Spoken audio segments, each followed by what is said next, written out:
एक बार की बात है। एक किसान इतना बूढ़ा हो गया कि वो अब खेतों में काम नहीं कर सकता था। इसलिए वह बरामदे में बैठकर ही दिन गुजारता था। उसका बेटा खेतों में काम करता था और समय समय पर अपने पिता को बैठे हुए देखता था कि अब वह किसी काम का नहीं है। बेटे ने मन ही मन सोचा कि वह कुछ नहीं कर सकता। एक दिन उसका बेटा इस बात से बहुत निराश हो गया था कि एक दिन उसने लकड़ी का ताबूत बनाया और उस ताबूत को अपने पिताजी के पास लेके गया और पिता से कहा कि आप इसमें बैठ जाइए। पिता ने बिना कुछ कहे उसमें बैठ गए और अंदर से ढक्कन बंद करने के बाद वो लड़का ताबूत को खींचकर किनारे ले गया, जहाँ पर एक ऊंची चट्टान थी।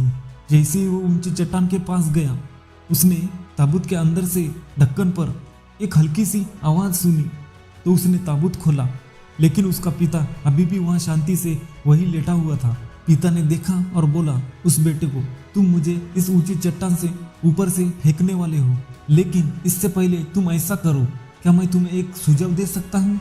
उसने कहा और जवाब दिया बेटे को, अगर तुम चाहो तो मुझे चट्टान के ऊपर से फेंक दो, लेकिन इस अच्छे लकड़ी के ताबूत को बचा लो, जिसकी तुम्हारे बच्चे को जरूरत पड़ सकती है इसका उपयोग करने के लिए।